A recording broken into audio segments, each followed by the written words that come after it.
Welcome to the University of Minnesota Department of Art. My name is Chris Larson. I teach in the Department of Art. I'm also the chair of the Visiting Artist Committee. This is our third attempt to bring Morgan into to talk about the show. And I'm really happy to finally work. Coming back home.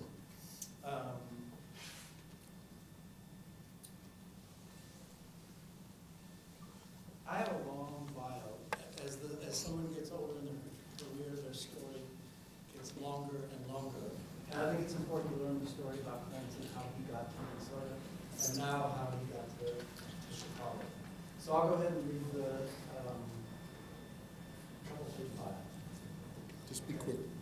We're here to celebrate and hear about from Morgan about the comprehensive exhibition, A Tender Spirit, A Vital Form, Arlene Burke, and Morgan. The catalog includes, has everybody seen the catalog? There's a catalog that comes with the show. It's 100 full-page color images of artworks by Arlene Burke, Morgan, and Morgan. Original essays by Robert Casalino, who's curator at the MIA, Tia Simone Gardner, artist, activist in the Twin Cities, Bill Gaskins, and Naima Morgan, Morgan's new story.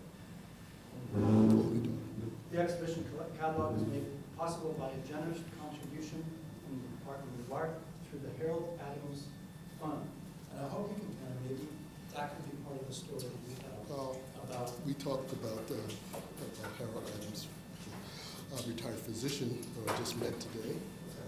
So if that Adams story could be part of it. The exhibition is curated by Howard Bransky, director of the Katherine.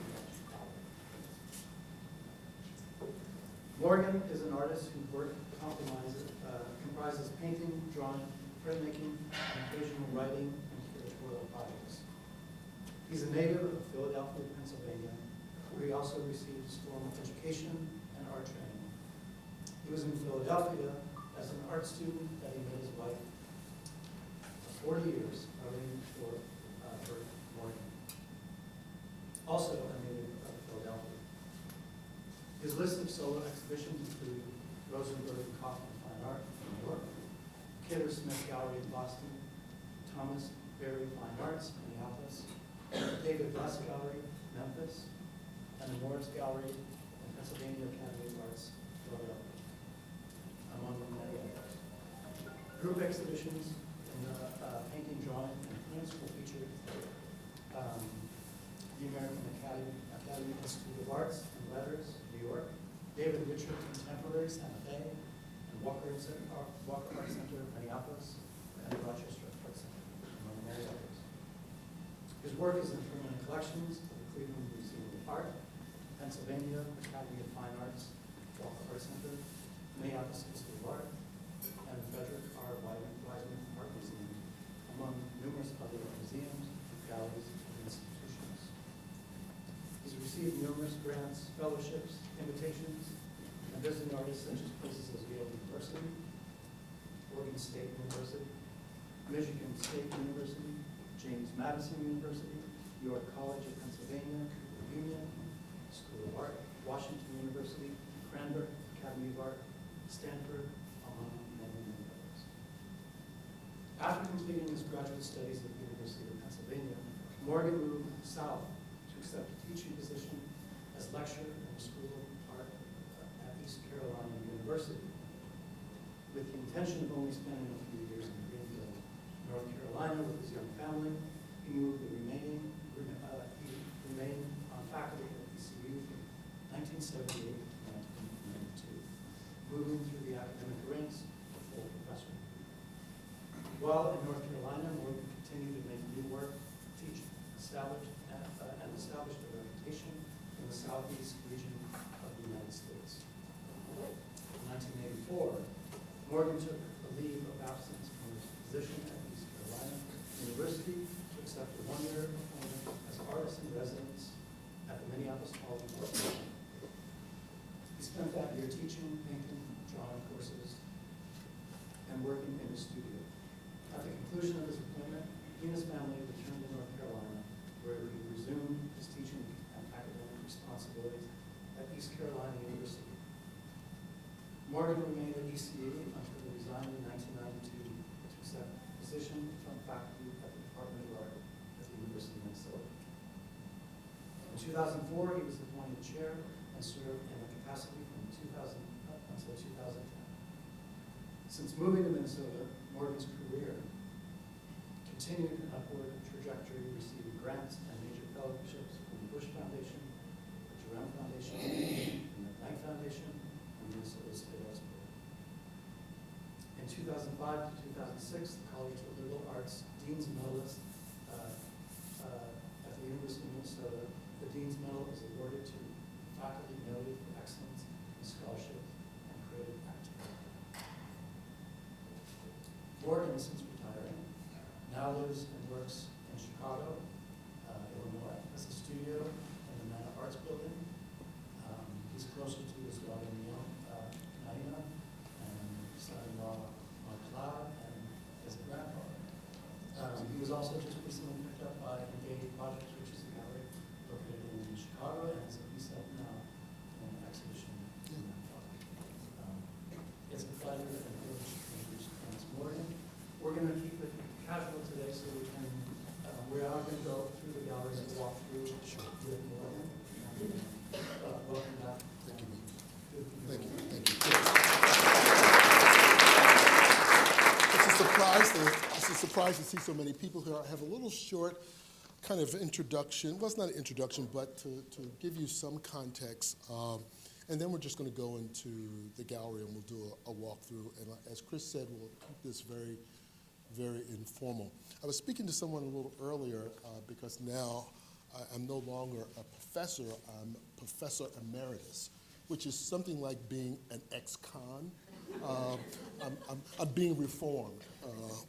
My stage of being reformed or being detoxed from being a professor in some ways too. But let me just go ahead and start off. First, I want to thank everyone for coming out today, and for those of you who RSVP'd for the original gallery tour walkthrough scheduled on February the 22nd, which you all remember Snowmageddon hit us all, so that was canceled, unfortunately canceled. But I thank you for hanging in there, those of you who were originally scheduled to come on February 22nd, but are here now. Thank you for hanging in there. Before I get started, it can never be said too many times what an amazing job Howard Oransky, the gallery director here at the Nash, and his incredible staff did preparing and organizing and installing this beautiful exhibition in the gallery. I know Howard is traveling right now and couldn't be here, but Assistant Gallery Director Therese Acovino is here and deserves acknowledgement. And I think Therese is actually in the gallery sitting at the desk right now. So she really deserves a lot of acknowledgement for the installation of the show and for assisting Howard. I trust most of you have already had the opportunity to view the exhibition, and if not, please take time beyond today to have a personal excursion through the gallery before the exhibition closes on March the 18th. Also, if you were present on January the 21st for the public reception and program that occurred, you got to hear 4 essayists, Naima, as Chris mentioned, my daughter, and Bill Gadsden, and Tia Simone Gardner, and Robert Cusolino, give riveting reflections and accounts of Arlene and my life together, or our lives together. As partners in marriage for 46 years, and parents to 3 awesome children, now in their 40s and 50s themselves. As meaningful as the program on the 21st was, and hearing each of the essayists provide context to the values, challenges, and circumstances that foreground our work, the format wasn't designed to allow the audience to ask questions. So from my perspective, today's gallery tour hopefully will provide that opportunity. If you are curious about our lives together, meaning Arlene and my life together, we grew up, where we grew up, and how we met, I suggest getting a copy of the catalog and reading the essays, which provide context for that union of Arlene and myself.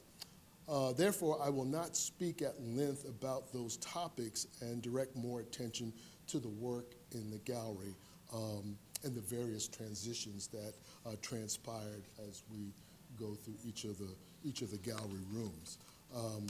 Of course, if you have questions that relate to, how we met, and if any of you are in professions where your spouse is also in the same profession that you are, there are certain kind of dynamics about that kind of relationship that you might be curious about as you kind of navigate through those kind of situations. And if you have questions about that, I'll try to answer that. But I'm not going to. I think I'm not going to pretend to know what Arlene was thinking about her own work. I think it would not be fair to kind of talk for her. She can't be here to talk for herself, even though we spent 46 years of our life together. And any of you have been married for a long time. With your partner, you know that as much as you know them, you don't know them. We'll just kind of, we'll go through the exhibition, and you can ask me questions, and I'll do my best to answer questions about her work. I should say that what you see in the gallery is but a fraction of our work, and Howard Arinsky, the gallery director, probably has at least 75 plus more works in the storage unit of the gallery that he didn't curate into the show. So they're actually, for my own work, which includes 4 decades, the 70s, 80s, 90s, and 2000s, there are certain phases of my work that aren't represented in the gallery. So I just thought it'd be important to let you know that you're not seeing everything that I did or everything that Arlene did. And she was incredible in terms of her skill and her craft, and there's so many things. She sewed, she made our children's clothes, she did ceramics, she painted, she did so many, many things, way more than I could ever do. She's a Renaissance woman, if I ever met one, and I was fortunate enough to spend a good chunk of our life together. I want to speak briefly about another exhibition involving both Arlene and my work that occurred 17 years ago at the Palmer Museum of Art on the campus of Penn State University. And the exhibition was called Couples Discourse, and it dealt with 20 artist couples. And I remember being asked, or we were being asked to be a part of that exhibition to look at the kind of strange relationship when people are in the same discipline. I don't care if they're artists or if they're 2 lawyers married together or 2 physicians married together or 2 architects married together. It becomes a very interesting kind of thing. And some of the questions they were asked, well, do you guys collaborate? Do you collaborate? And I said, well, we had 3 children. I consider that a collaboration.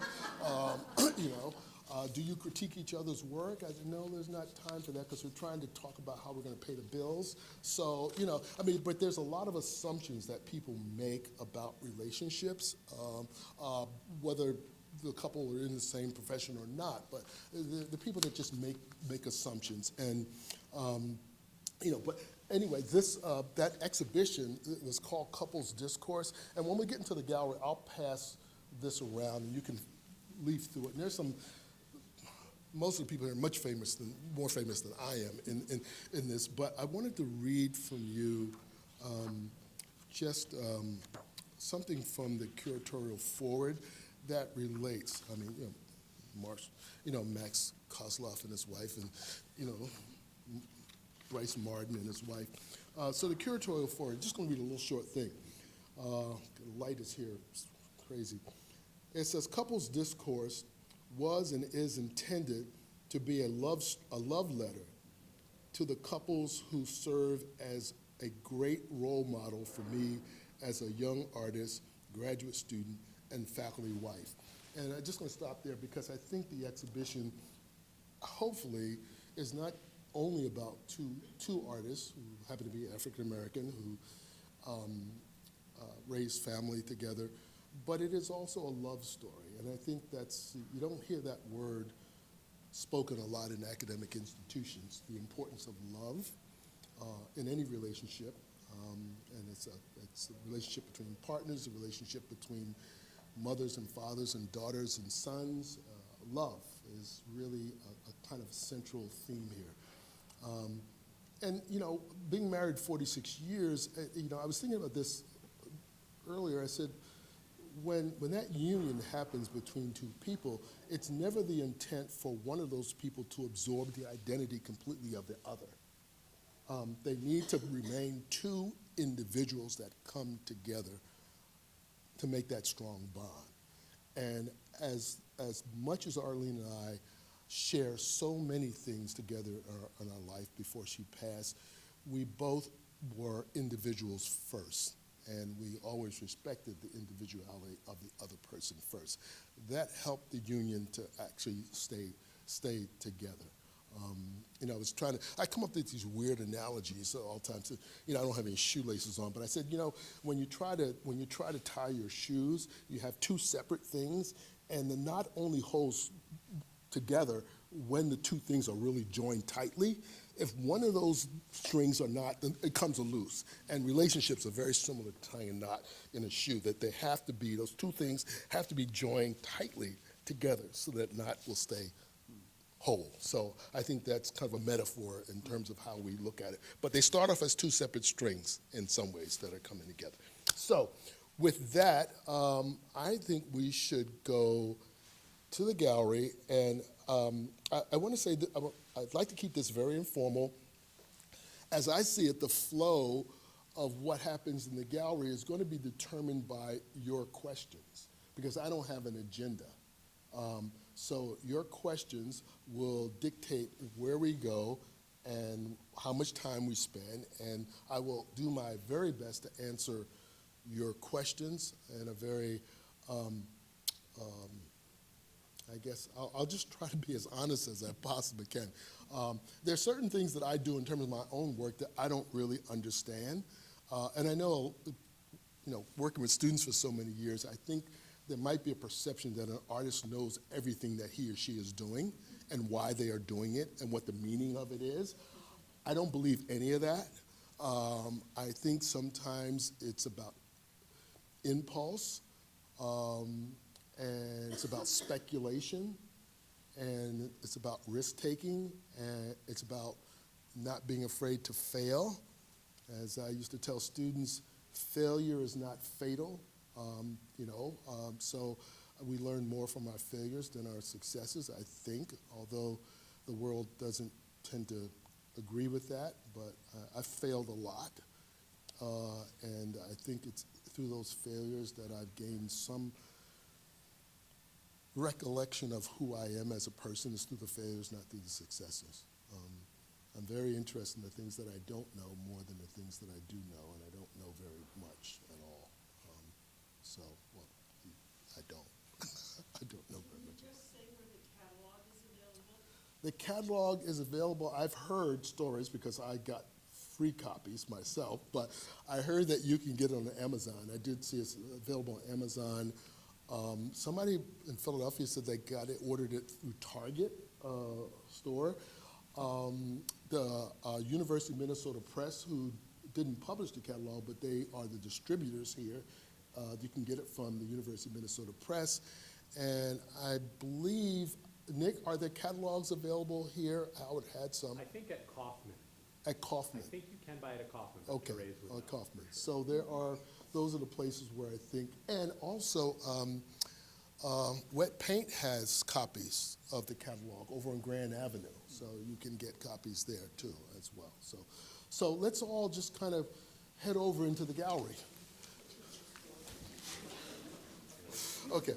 I wanted to start in this room because I think the quandary is, that I get a lot, is how do you go from working, drawing figuratively in a very academic tradition to working in abstraction? That seems like a very huge leap, and the comment is that, wow, that's very skillful. Why did you leave that skill to do that? And over here is a self-portrait I did when I was 22 of myself. So obviously I was trained in a very academic way. And the question is, well, what precipitated the leap to abstraction? If you were already, skilled in doing these kind of drawings. Well, these drawings all happened probably 74. I was probably 22, 24 years old. I was 22 there when I did that. And I was in school, Pennsylvania Academy of Fine Arts, and a very academic school. I think it was one of the first art museum schools that founded in this country. Actually, it predates the Declaration of Independence. And its tradition was directly from Europe. And so that's how I and all the students during that generation were trained in a very dry, observational, academic way. It was pounded into you, draw, draw, draw, draw, draw. And so that's what I did. Well, somewhere around 24, 25, I failed to see me in that tradition, in a Eurocentric tradition. I failed to see, and if you think about what was happening in this country, socially, politically, in 74, 75, we're coming out of the Vietnam War, there were a lot of questions being asked about authority and about the government, and and there was, still some civil unrest, racial unrest. I couldn't see and one of the things about this is that I won this European Traveling Fellowship in 1974 that for the first time, it allowed me to leave the country because of this award that I won at the Academy.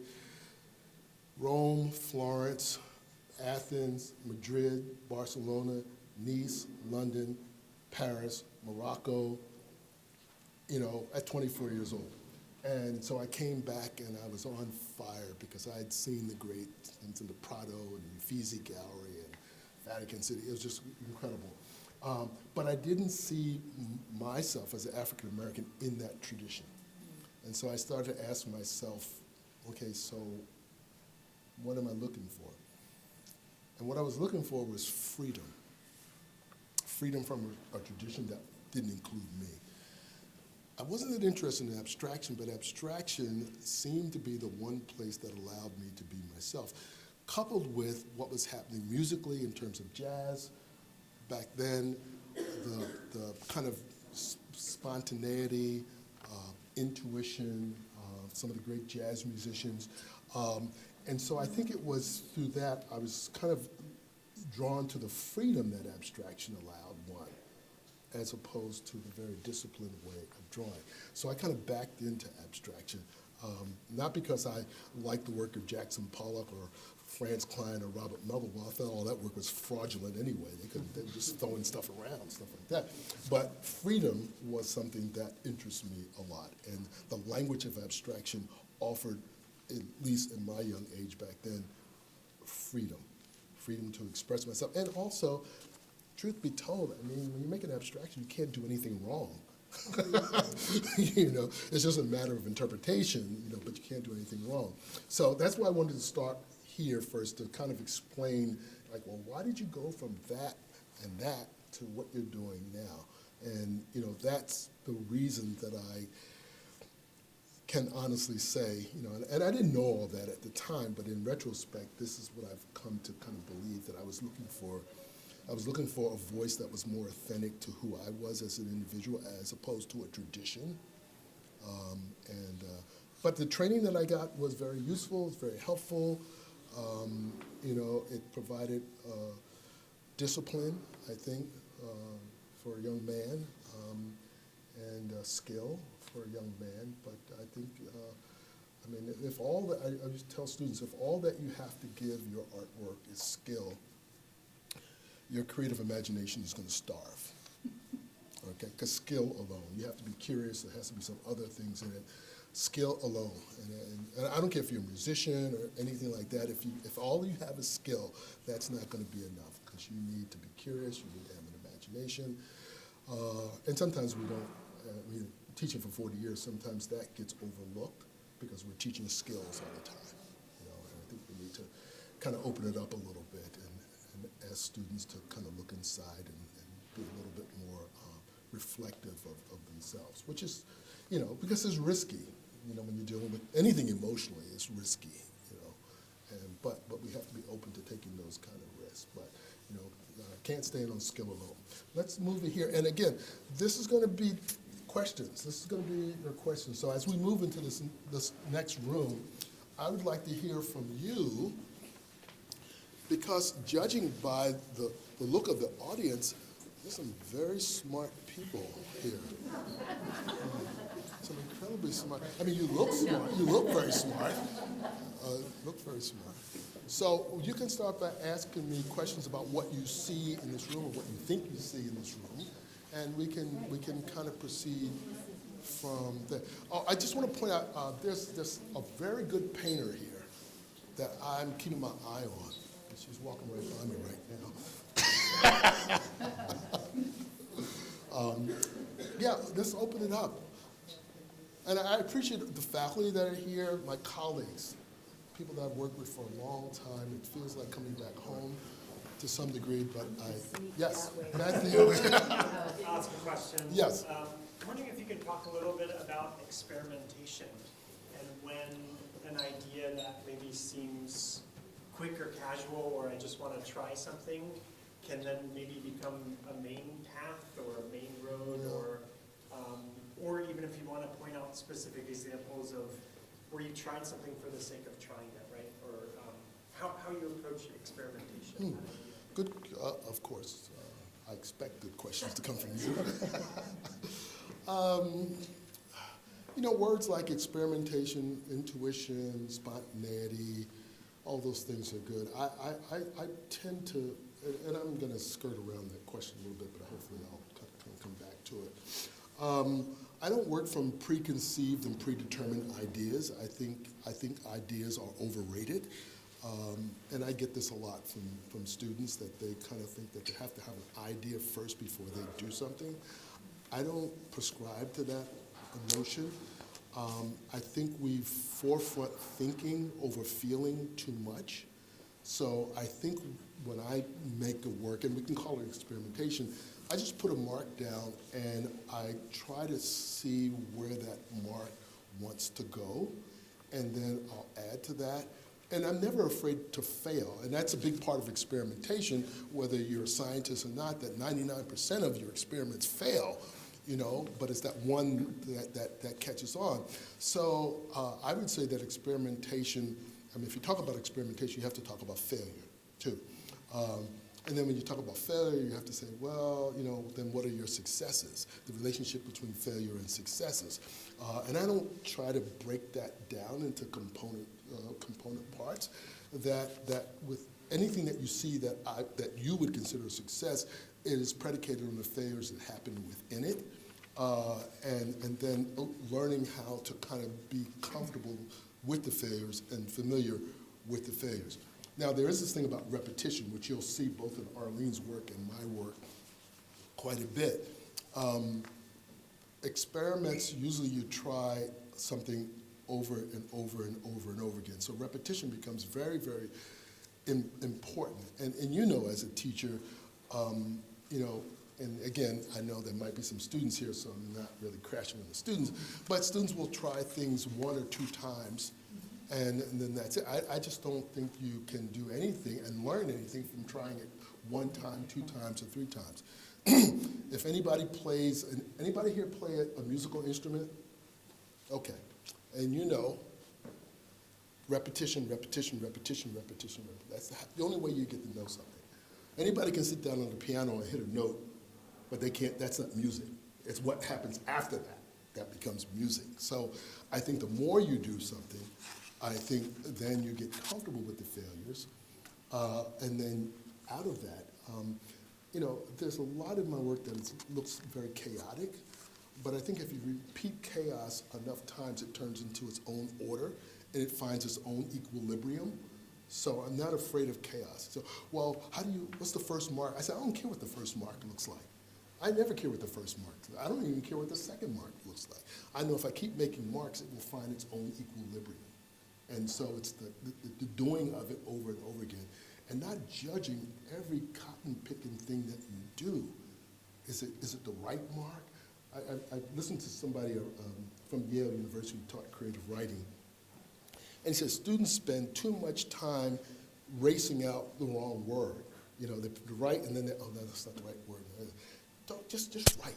You know, don't let the wrong words come out. Let it, because they're there. Let them come out. Let them come out. Don't try to find that perfect thing. So it's not about perfection. Now I skirted around your question. Okay. No, I think you talked about it. Okay. Can I build on it in a Yeah, little bit yeah. in terms of how or when does that experimentation turn into maybe like surprise? Or like, do you ever surprise yourself in the work? You know, that's, you know, one of the things, you know, Matthew, that when I work, I don't look back at what I've done. I'm more interested in looking forward. There's nothing here in the linear fiction series. This kind of reminds me of linear. But, you know, during COVID, I was trapped out in Northern California. I visited my son, and I got trapped out there with COVID and didn't want to go to San Francisco airport and fly back. So I stayed out there for 7 months. During that 7 months, I made 130 drawings, just 130 drawings, just to keep myself from going batty, you know, because we're quarantined and couldn't go anywhere. So this idea that when you do something, you only should look about what the next thing that you're going to do. Don't look back at what you just did, you know. And I think it's that kind of mentality that I have. And, you know, I mean, yeah, sometimes 130 drawings, you look back and you realize only then that there's something there. And that might be the aha moment, you know, but I think, you know, and I used to do sports and people say, well, if you're running a race and you're running the 100-yard dash, the sure way of losing that race is always looking behind to see where your competitor is. That's a sure way far, because they're going to pass you if you look back at where they are. Always look where you're going. Yes? What's the difference between repetition and replication? Repetition, I think it's all saying that you can't stick your finger in the same spot of water twice. And you can stick your finger in the water over and over again, that's repetition, but it's not replication, okay? So a machine can replicate something, right? Repetition, just doing something over and over again, is not the same as replication. So there's no mark that's exactly the same. You know, somebody just said, well, Clarence, your work, you're just doing the same thing over and over again. I say, if you actually look at my work and you think that I'm doing the same thing, you're not looking carefully enough, because there's no two things in there that are exactly alike. So that's replication.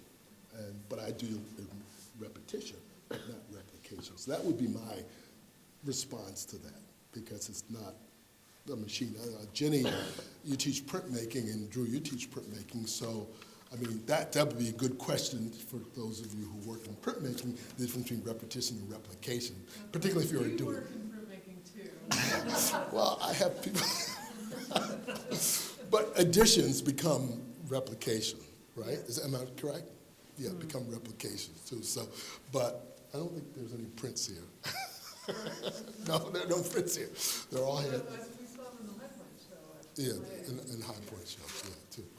Just to try to answer her question about the difference between replication and repetition and stuff like this. Well, you know, just as you retired, don't stop teasing her. I know, and I look forward to that. Yes. Oh, Clarence, I was just going to ask you, I was in your class in 2020 during the pandemic when you were in California. And I remember you telling us that you drew every day. I'm wondering, your practice in general, has it always been your practice to draw every day, or was that unique to that time period? Oh, you know, it's a complicated question, because none of us have the luxury of only doing one thing all day long. We wear too many different hats. Our days and times are broken up. I'm reading a book right now on rituals and artist rituals, writers, and how they get up and parse out their day in terms of eating at this time and going to the studio, or writing at this time. You know, I can't honestly say that I do it every day. My example would be exercise. You know, the doctors would tell you that, you know, you don't have to go to the gym every day. If you have the luxury of doing it, that's fine. But if you can spend 30 minutes 3 times a day and do that consistently over a number of years, you get the same results. You get the same results. So you don't have to do it every day. but you have to do it regularly, and that could be every 3 days, every 4 days, but consistently over a longer period of time. And I think that's the thing, because our lives are so complex now, and the interruptions, the social media interruptions, the feeds that we just get distracted so much. But those quiet times when you get to draw or write in your journal are so important because for me, because it slows me down. The race of information that we are fed all the time just tells us to hurry up, speed up, speed up. So when do we get a chance to kind of sit down and reflect and be in our own heads, as opposed to being in somebody else's head? Reading, writing, drawing allows that, allows that. Let's move to the next gallery, like color on steroids. And it got to the point where the color was shouting out everything else in the work. It was shouting out drawing, it was shouting out composition. And I said, well, if a student had this problem, and the color it was canceling each other out because it was just bright, bright, bright. It was like eating candy all the time. And I said, well, if a student had this problem, what would I tell the student? I said, well, I would probably tell the student to simplify things, go back to the drawing board, work in black and white for a while, and then work your way back into color. So I said, well, maybe I should take my own medicine and try it myself. So in 2006, I started working in black and white, and I ended up working in black and white at least from, and it might have been earlier than 2006. It might have been 2003 to maybe 2007 or 2008, working exclusively in black and white. And I usually joke, I say, well, it's like saying, well, I'm just going to give my colon a break, and I'm just going to not eat meat for a while, and just a couple of weeks, and just give my colon a break. And then, I kind of, stopped eating meat. 2 weeks went by, 3 weeks went by, a year went by, 2 years went by, 3 years went by. I said, you know what? I didn't even miss meat at all, and I didn't even miss color. But what happened when I got away from the color, drawing kind of had an opportunity to step forward, composition had an opportunity to step forward, because color always wants to steal the show, always will, always will. So, and I stayed in that black and white thing for probably 3, maybe 4 years before I gradually worked my way back into color. And the 2 paintings in the back is a beginning of that slow move back towards using color in a much more, I would say, controlled way, rather than sort of being a kid in a candy store. The funny thing about color for students, and Beth, you know this, I mean, golden and all those color manufacturers, you go into those stores and they'll just all the color that you want, as much as your checkbook can buy. You just the more the merrier, the better it's going to make my work. Not true. You need to be selective. Your color needs to be personalized. Less can be more in terms of your use of color. So when I came back from the black and white, I kind of tempered my palette in terms of color and became a little bit more selective. And you notice that the black there, a lot of the black kind of anchored things a little bit. And black is not an easy color to kind of work with in some degree. In drawing, yes, it is easier when you're just dealing with graphite, gray, black, and white, and the values there. But trying to get black and color to kind of work together. And the tone ground helped out because that was the mediator, and it helped pull things together a little bit. Jenny, I apologize. There is a print in the show. I'm sorry. I'm sorry. Jenny is always right. Jenny is always right. Jenny is always right. Yeah, there is a print in the show, and there's multiple editions of that. So, all right. Any questions? Yes. You mentioned earlier that not all the phases of your career Yes. are represented here, and just in going through these couple of rooms, you've, I think, talked about two transitions you made, right? Yeah. From representation to abstraction, yes. and from color to black and white. And in both cases, you talked about those as a very deliberative process. And I was wondering, do you think of your career as decisions you made to move from one style to another style, or has it been more continuous that just in thinking back, you say, hey, there was something that happened here, but I wasn't thinking about going that different Well, direction. I understand your question. I'm just trying to think about the best way to respond to that. I'm not very strategic as an artist, and I don't necessarily think in terms of logical progressions. It's more intuitive and more responsible. There is a kind of innate kind of intelligence to all of the work, so I'm not just kind of rambling through these transitions, but it's kind of like the tinkle of intelligence, which is different than intelligence, okay? It's just the teasing of knowing what it is that you're doing without really knowing what it is that you're doing. So I don't calculate these transitions out in time. I kind of, it sounds kind of hokey, but you just kind of, you kind of flow with things. I was writing in my journal, I said, you know, if you're honest with your work will tell you what to do and when to do it and where to go, as opposed to me dictating that. So take your hands off of the bicycle wheel and see where it takes you in some ways too, because it might know better than I do what to go. Because when I start to think too much, I just mess things up. You know, and being too smart about what it is that you're think that you're doing, for me, it may not work for everybody, just problematizes things for me. So I move fluidly from one phase to another, and I allow the work to kind of suggest to me when and where to go next. And I trust that process. There's no guarantees in that process, but I do, over the years, I trust that particular process. And it probably is an unorthodox way to kind of proceed. It's sort of like walking down the stairs with your eyes closed. Yes, you can fall because you may not be sure where you're going, what the next step is, but I'm not afraid of stumbling in that next step. But I think from the outside, it looks as though that there's a very logical and deliberate projection about making moves. I never learned how to play chess, so it doesn't work, because you have to be strategic and you have to think 2 moves in advance. I'm assuming, because I never played chess, that you have to think about moves down the line, and I don't do that in terms of my work. It just happens more intuitively and spontaneously, organically, if you will. Too. Any other questions before we move? Yeah. Yes. What about your decision-making about the shapes Yeah, you use? you sent me that email. Mm-hmm. She sent me an email before today. Well, that was She was priming me for that, too. Decision making. And I guess it comes from myself as an abstract painter.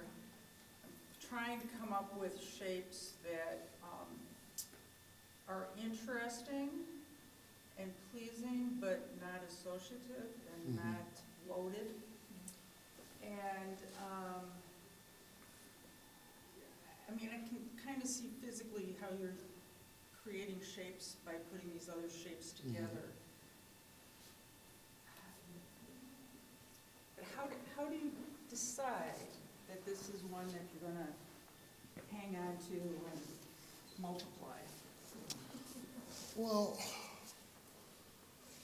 I mean, Are those questions not part of your practice? well, I think that's a very good question. I think there are choices that one makes. So I'm not trying to avoid, that. I mean, I'm making choices, but what part of the consciousness are those choices informed by? And it's not a logical choice. I simply put something there and see what happens. And then I move from there. And it is going to either work or not work, one of those ways. But I think it's not a conscious choice. I mean, we do make choices. We do make these choices, and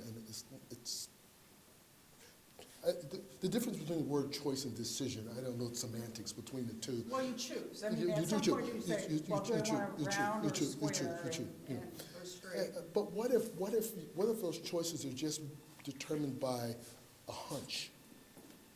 I just take a hunch. You know, there was an exhibition that was called in St. Louis that was called Chance Aesthetics. Chance Aesthetics. And in that exhibition, there was work that was done in the 40s and the 50s where some of these artists in the 40s and 50s just took pieces of black paper and had a canvas. They just threw it up in the air, and wherever the paper fell, it was chance aesthetics.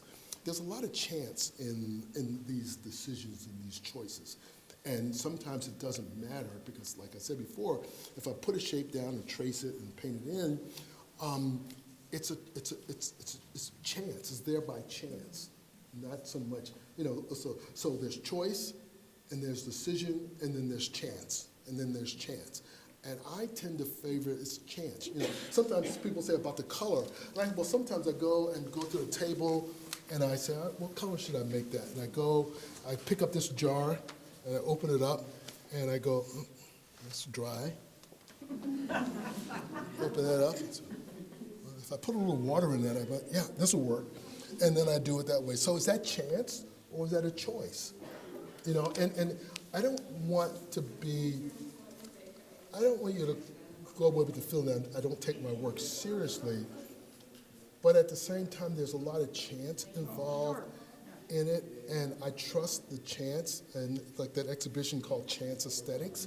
I mean, it's not something that I invented, but a lot of artists, through experimentation, chance aesthetics becomes a kind of process or a technique that people use. They rely on chance. I just, you know, I used to, one time when I was teaching in North Carolina, and I was walking by a student, and I said, well, what are you working on? He said, well, I have an idea in my head. And my response was, that's unfortunate. You know, and he said, what do you mean? I said, is that the only place you get ideas in your head? And then because I think from that young student, he thought that's where the generation of the decisions happen in your head. And I go, that's not the way that I work. The generation of decisions don't necessarily start in my head. They can start outside of me. They can start by chance, association. They could start by accident. They could start by anything like that. And those things to me seem to be key to the imagination. The imagination is not predictable. And we don't want it to be predictable. At least I don't want it to be predictable. I don't want the imagination to be predictable in some ways too. The imagination deals with things that are unfathomable to my understanding, that are beyond my understanding, that I'm willing to go there. I mean, that might be a line from the old Star Trek movies, you know. You know, I want to go out there and see what's out there, That's hard to kind of talk to students about, you know. You know, it's hard to bring students along with you on that kind of way of thinking because they, not wrongly, believe that there's a right way to do things. And if you're teaching, you should teach us how the right way to do things.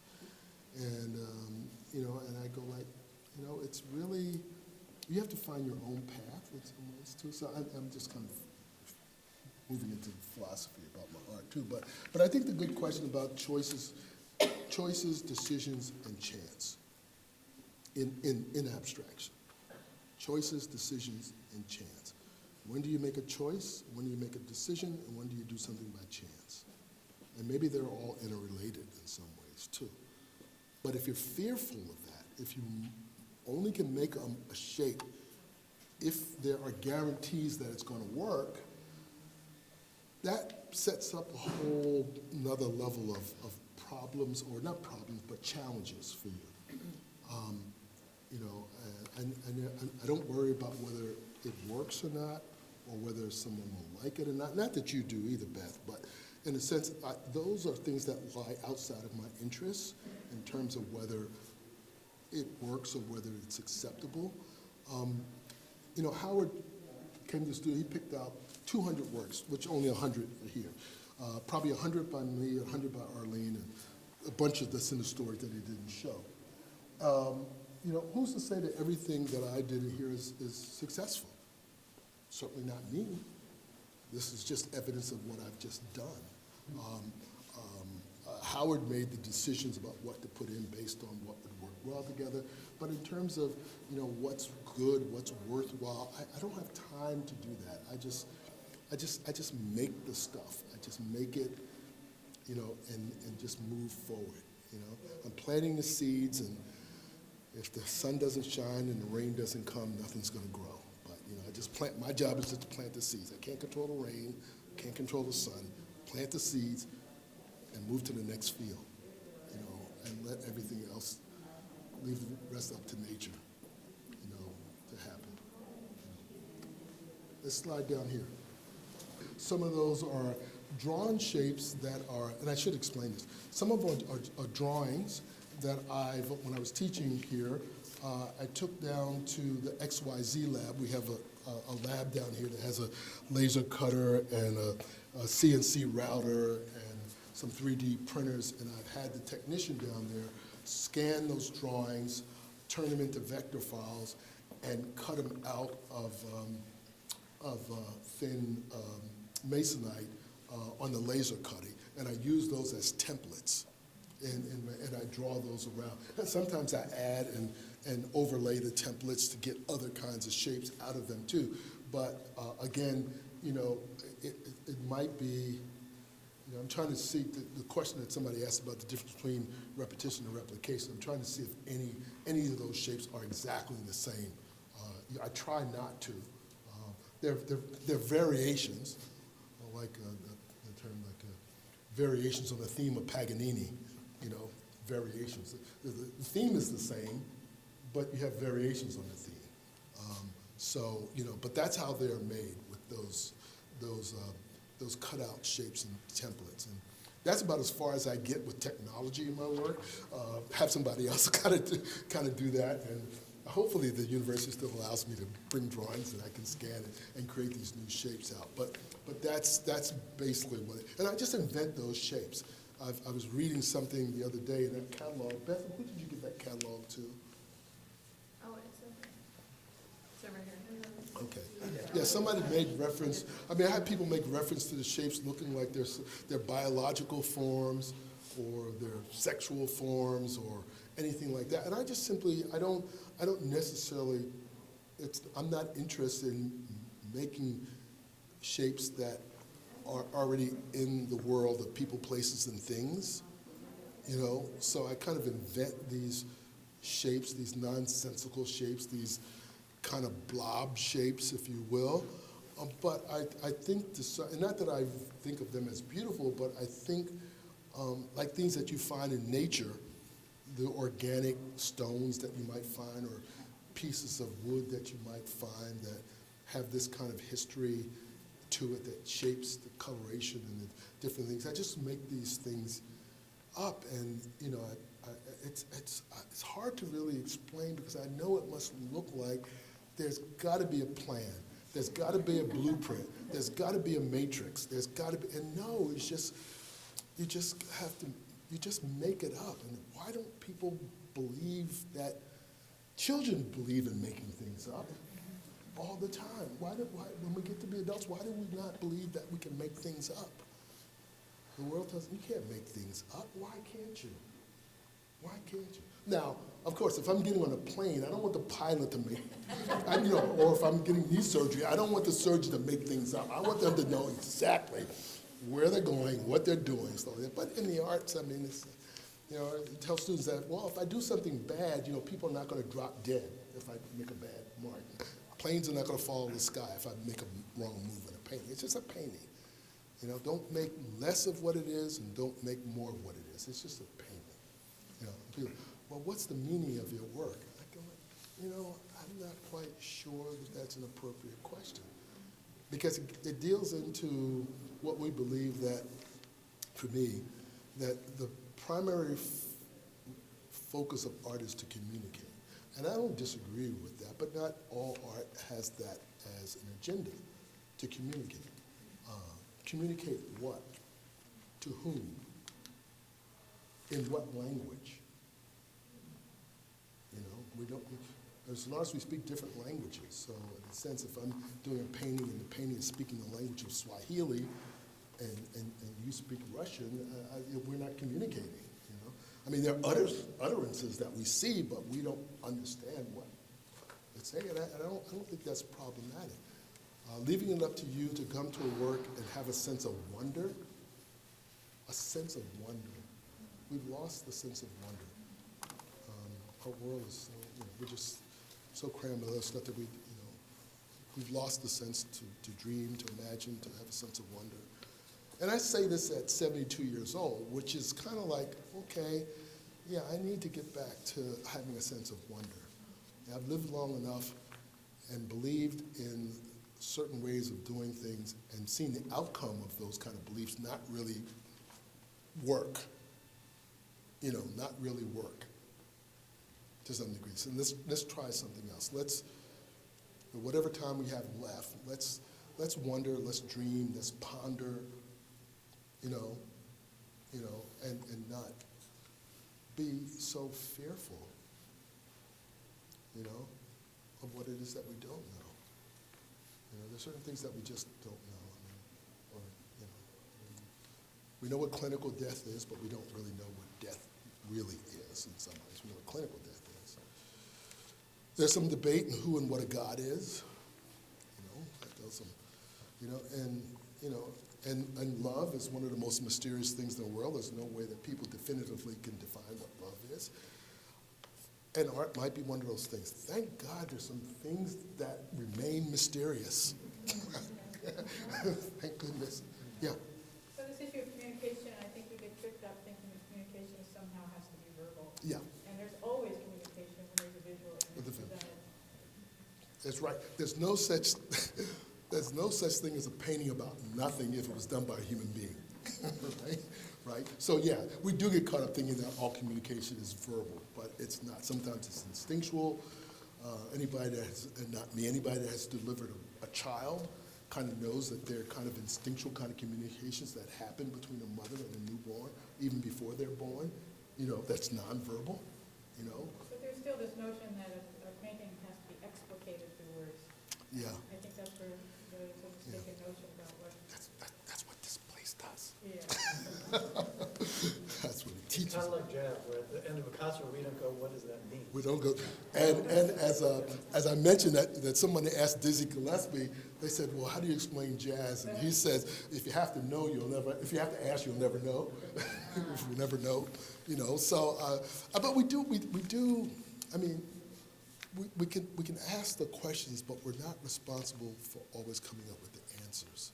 Free ourselves of having the pressure of coming up with answers to every freaking thing that we do. Sometimes things just happen, And if anybody, and I turn this personal, that anybody that has lost a loved one, I mean, you first thing you go, why? And that question is never answered. It's never answered. Sometimes things happen, and you just have to live with the aftermath of things happening. And you have a choice to move forward or go to a dark place with your sadness and your grief and stay there and not live life and not enjoy life, so, it's sometimes we overcomplicate living. I mean, and we're only here on this planet for a short period of time, and gosh, why would we complicate it so much? And so, well, we don't complicate it, the world complicates it for us. All right, let's move on. I mean, the texture on these, it was also, I'm trying to frame it, there was also a period where I was trying to move away from what Thomas Wolfe, the author, called the holy rectangle of the Western male kind of notion of what art is, and try to create these paintings, although they are rectangles, to try to create things that look more like tapestries, more like the kind of sensibilities that you would find in work done by women in other cultures. These little stitching things with string and all these kind of little collage elements that are put on there, And when I was in graduate school, I took a class in Introduction to Islamic Art and Introduction to Japanese Art. And I was very much influenced by Coptic art and arts from other cultures, Navajo weaving, Nigerian Adinkra cloth or Kente cloth or Islamic textiles. Those kind of pattern things really kind of influenced me a great deal.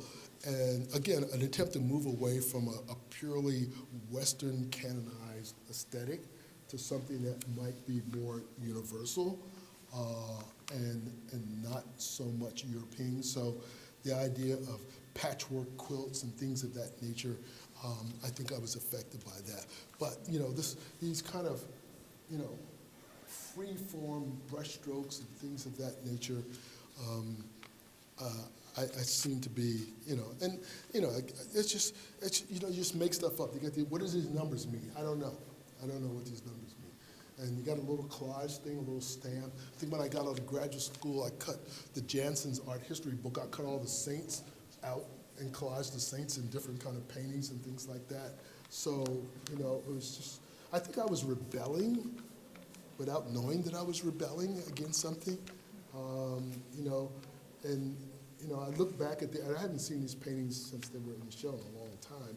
So I look back at them and I go like, wow, even back then, there was a kind of exuberance, a kind of wanting to be free, not wanting to be locked down, you know, just making these things that were kind of irrational, kind of illogical, kind of thing, making stuff up as I go along.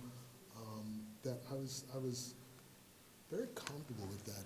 I think for a long time when I left school, and then I started teaching at 28 years old, and so that became it. And this was done in '81, so I was what, 31 when I did that, you know. But you know, just really opened up a little bit. So. The rest of the work is Arlene's. If anybody, I can attempt to answer any questions about Arlene's work, but I said from the beginning I can't speak for her. But if you do have questions about her work, yeah. Yes, Trevor. Yeah. Arlene's work in her work. Yeah. I know you're talking a lot about chance and intuition, but seeing these, and this was the rectangle, more the square format for everything. At what point did that feel like this is the shape that fits the thing, and that also, that Arlene is also The square. falling into square, versus Yeah. partially a Howard decision also. Yeah, you know, when I moved here in '92, I think that's when the square happened. And for me, the vertical rectangle always suggested figuration to me in my mind. And the horizontal configuration always represented landscape to me. The square seemed to be more mathematical as a grid, as a unit, which seemed to work well for abstraction because it doesn't have to have an orientation. You can turn any of those square paintings around and they'd be fine either way. So there was a little bit, and I was working horizontally. So everything is on a table, whether it's big or small, and I'm working around it. So there is no top or bottom until it's done. You know, and that sort of worked for me. Now, that was kind of in the 90s, but earlier, before I moved to North Carolina, these kind of paintings, and again, I was kind of influenced by what was going on in the art world. You know, I used to get the Whitney Biennial catalog each year. And back in the 80s and the 70s, there was way more paintings shown in Whitney Biennial than now. And I remember one time just looking at all the paintings in there, and I calculated all the dimensions in the paintings, and I figured out which ones were oil and acrylic, and the predominant sizes were something like 78 by 92, and the predominant medium was oil on canvas. So there were rectangles, right? So I said, oh, that's what New York wants. Okay, I'm gonna do rectangles, okay, but I did work in acrylics, but those were the sizes that I worked there. But when I moved here, the square seemed to be more related to abstraction to me, and now I'm back in, I kind of ditched the square, kind of been there, done that. Now I'm working in rectangles, which seems kind of odd now. It feels kind of awkward now, but I'm trying to work my way back into doing more things rectangular now. And there's something about the efficiency of working in a square, you know, that you know, it stores easily and you can move it in the car easily and things like that too. And you know, Arlene and I never talked about it, but you know, a lot of times if I'm building stretchers, you know, if I'm building 6 stretchers, I have 6 built for her, you know, or something like that. The funny little thing about Arlene and me was that she just labeled everything in the studio Arlene, and then she started Clarence. And so, you know, I was thinking about that. I said, well, you know, if you have 2 artists and they're sharing a studio, you know, one of the problems, and I don't know about the 2 of you, is like, can I borrow your metal T-square? Or can I borrow your drill? And anytime you ask another person, can you borrow something, there's a power dynamics in that, right? So we kind of thought, well, if you have to ask for something from somebody to borrow something, there is, well, I don't know if I can let, you know, I'm using it right now. That always gets complicated. So we solved that by just buying 2 of everything. So she had her own power drill. I had my own power drill. I had my own 6-foot ladder. She had her own 6-foot ladder. I mean, so nobody had to ask anybody for anything, and that kept the peace. So I don't know if you have run into that.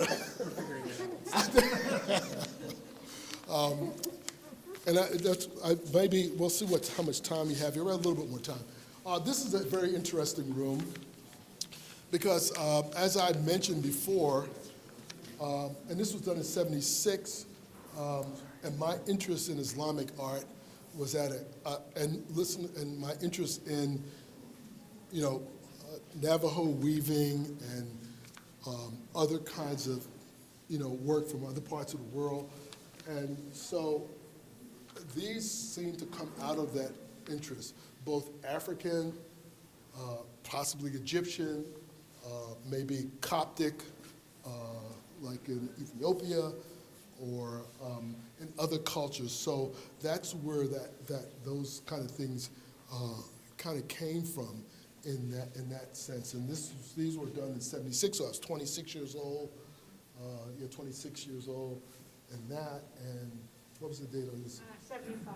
So I was 25 years old when I did that one. Seems like a long time ago. Well, actually, it was a long time ago. It was a long time ago. These I remember doing in North Carolina too, and this idea of just really trying to not conform to any particular doctrine of what a painting is in some ways too. So these little things that I squeezed out of tubes and stuff like that, I'm just making stuff up. And believe it, it's like if you make enough stuff up, you start to believe in the things that you make up, you know? And so I kind of did these things, and you know, they were looked at favorably, and you know, I got, you know, and I could tell these started off as small little collages, which Howard had some that he didn't show, and that one started on a small little collage. So I took the collage, and I just projected it and enlarged it, and I tried to replicate the effects of torn paper on that, and just enlarge those things. So that's what they came out of. But it's amazing how you look at things that you've done, you know, I don't know, close to 50 years ago, and just kind of, I mean, was that the same me? Was it the same me? Of course it was. I mean, it's the same me, but, and I'm surprised how well they held up in all that time too. So that was really. Before we end, let's kind of close it out with, I don't know if we're going to walk through any more galleries unless we want to around there, but we're going to close it out with some questions, a battery of questions. Just throw them out at me, and I'll just do my best to respond to them. Let's end up in this room, which is close to the exit, and then we'll just, yeah, I don't think we talked about these. This was a gentleman, this was, another, as you point out, another phase, another period here, which we haven't seen any of these in the other parts of the gallery yet. So this was another phase that I did in the '90s, I think, when I moved to Minneapolis, and these were all done on a horizontal thing, and there's no brushwork in any of these. So these are all trowels. Your favorite artist from Germany, who is it? Richter, Yeah, Gerhard Richter. All of them were trowels and squeegees and squeeze bottles of paint that sitting up on a ladder and squeezing the paint and letting it hit and splatter. I found this brush that had this tool, I don't know what it was, it had 4 brushes on it, you know, and you just put it in paint, you just scrape it down. And so there's a textile quality to this work, which I'm very interested in: pattern, sewing, textiles, you know, because other cultures have been dealing with those things a lot longer, you know, than most of us in the West, whether it's India, Africa, you know, and so, and the textile, and I used to go into a whole spiel about growing up as a young man and young kid, and, you know, with my mother and her 3 sisters, and so there were always women. There were more women growing up in my life than men, and in the 50s, and, you know, and so pattern, you know, back in the 50s, in the 60s, I mean, a lot of things, and you know, my mother they would say, well, what is your mother's profession? She's a homemaker. You heard that term, homemaker. And I was reading some books, Michelle Grabner did some work, and it was called The Domestic Aesthetic. And she talked about having her boys, her kids, and she would, after dinner was done and after the boys were to bed, she would clear off the kitchen table, and that would become her studio. And she was surrounded by patterns like dishcloths and shower curtains and doilies and all those kind of things that were that made the home. And that was the woman's job to kind of, the man came home from his hard day's work in the factory, so he came to this aesthetic environment that the woman kind of manicured for him. But pattern, women, have always been something that I was sensitive to. And I remember teaching at Penland School of Crafts many years ago, and the instructors had to give a presentation. I was showing work like this and other works, and afterwards, the Q&A, and these women came up to me and kind of surrounded me. It was a little uncomfortable, and they said, "You're a closet textile artist, you just don't know it." You just don't know it, you know? So I said, well, is that true? And you know, some of my collages, which we don't have here, I use a lot of tools, and you've seen some of the collages, I punch out holes and stuff like that. And I would tell in the audience, well, you know, I go to Michael's and Hobby Lobby, and I get all these kind of tools and stuff like that. And I said, you know who makes the best tools for crafting? Martha Stewart. She makes the best tools. Best tools for Martha. So, you know, but the craft part, and Arlene was an epitome of a craftsperson. I mean, yes, she paints, she makes ceramics, but she was an epitome of a craftsman. When she went to Moore College of Art, she started off in textiles, and then she switched to painting for her BFA. But she always sewed, and so craft and textiles were always part of it. And, you know, I just caught a little bit of that by watching her, because I could never do it. She would macrame, she would sew, she would stitch, she could embroider, she could do all these things, sew kids' clothes.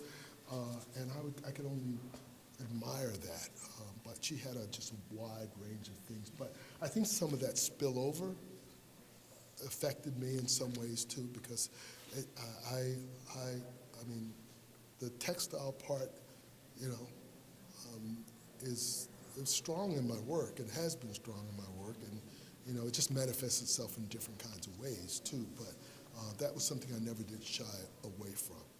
You know, and you know, to be frank, I think to be an African American male, my generation, not dealing with figuration or work that dealt with political issues and all the things, seems not to be a very popular direction or tactic to take at this point. I mean, yes, there are lots of things, but we all don't have to do the same thing. Yes, I do know about racial injustice and inequality and slavery and all those. I know about all those things, but I cannot, as a living being, live my life crisis after crisis after crisis after crisis. I cannot, I refuse. It's not that I can't. I refuse to do that. I'm not like an ostrich putting my head in the sand to the crisis. Yes, they're there. But, you know, and I can't do social work. I mean, there are people who go to school to do that. I have an MFA, very limited, very limited in terms of what I can do, because I can't change the world. But what I can do is focus on what I can do best, and that's paint. You know, if the ear tries to do what the nose does, it's not going to be effective, you know? So let the nose do what the nose does well, and let the ear does what it does well, and not try to, you know, Marjorie Garber, who taught at Harvard, wrote a book called Academic Instincts, and she talks about discipline envy. It's like when one discipline envies something that another discipline is doing, and without any training, they just cross over into the other discipline and start doing that. I'm not crossing over. I'm not crossing over into a discipline that I have no background, no training in at all. We have the Humphrey Institute, those people working on stuff like that. And so, you have a question? Yeah, I do. Okay. David Brooks wrote in the New York Times this Sunday that the only way out of the culture wars and Fox News and social media was to visit your local art museum. And my question is, as an artist, do you ever feel like when you're doing your work, you're creating an antidote or a portal out of the world for the rest of us that struggle? I hear your question. I do it for myself because that's the way that I can maintain, but I don't necessarily prescribe that to other people. They have to find their own antidote to that, but I do that for myself. I know people that get up and the first thing they do in the morning before they turn on the coffee pot, they turn on Fox News or CNN News. That's the first thing they do before they brush their teeth. And I can't do that. I have to find time to be in my own head, you know, to reimagine myself in a world and try to reimagine the world through my work. That's the sanity that I look for in life, because there's not a lot that I can do about that. Yes, the war in Ukraine is horrible and people are dying, but I can sympathize. On the other hand, I walk through these galleries and I look at these works and I'm not thinking about Ukraine. Yeah. I'm not thinking about CNN or Fox News, and I'm just grateful, so thank you. Well, I appreciate that, and that's sort of how I kind of live my life in terms of I'm the happiest and the most content when I'm in the studio making my work. There's lots of things that bring me joy and bring me comfort, but nothing at this stage of my life does it more than when I'm in the studio mucking around making this work. That's when I'm at peace, not only with myself but with the world, because I can't wake up angry. I can't go to sleep angry. And there's much to be angry about, but I can't do that. When Arlene passed, that was the hardest thing I've ever had to deal with in my life. The hardest thing, the most painful thing I had to deal with in my life. One does find ways to deal with that kind of pain. Never forget it, but you find a way to move forward without it. I was telling some young person, I said, well, so many things happen in the world there. I said, I lived through the Cuban Missile, between 12 and 17, I lived through the Cuban Missile Crisis, the assassination of JFK, Robert F. Kennedy, Malcolm X, and Martin Luther King. At any one of those points, it looked like the world was going to end, but it didn't. The sun still came up the next day. So if I focus on the sun and not the events, okay, that's the way to go. Because I can't do anything about those events, as horrible as they were, and as devastating as they were, and as painful as they were. I can't change that, And I can't change the evil that is in the hearts of people and men, or women, or whoever it is. You just can't change that. You can hope and you can pray and you can do all those other things. But if people have unpleasant things in their heart, you know, I don't know what to do. I wish it wasn't that way. Yes. Going back to art, but Yes. not about the painting per se. Yeah. Titles. How do you come up with them and how important are they to the work? The titles, one cannot understand, if one is wanting to know what the work is about, don't look at the titles. The titles are a red herring, if you know what a red herring is, right? And it's something to lead you off the trail, okay? But my titles, usually, I like wordplay. I have a lot of books, I read a lot of books. I'm not a big reader, but I do pick through books. And I like words, and I like word combinations. And combining words that don't necessarily, like paradoxical behavior, for example. You know, I just like the way that sounds. I don't know what it means, you know. I read books. This morning I read a book and I see some words and I highlight them. I say, oh, this word might go well with that word. It's like being a matchmaker, you know, trying to bring two people together that don't know each other. I just kind of bring words. And then I listen to music and I pull titles from musical things, from poetry, you know, but it's wordplay. But it has no direct reference to what the work was trying to do or what it was trying to do. So the same title could have been, so that says no passengers. It could have been put. It could have easily been. As a matter of fact, one time I just made a bunch of titles, cut them up, put them in a bag, and I just reached in. It's like if you have 12 children. I don't know. I'll just, you know, okay, you're John, and you're Mary, and you'll be Jim. All chance. All chance, you know, and it's good. And part of it is, you know, in terms of indexing, because if you have an exhibition, people want to know what the work is called, so I have to give it something, you know, so I give it those titles. But make no mistake. Now, Arlene might be completely different in terms of untitled pieces, because, I mean, she and I both are very productive, and not everything that we have done has been exhibited or titled or documented or photographed. So when she passed and Howard went through all the work, he liked this work, but you know, so, well, we don't know what the title was. She didn't title it, and you know, well, we'll have to call it untitled because she didn't title it. Maybe she was going to title it at some particular point too. So that's how that happened. But yeah, so music, musical lyrics, poetry, wordplay, any of those things become the title. It's basically by chance, so don't read too much into the titles, except that have fun with the titles, read the titles too.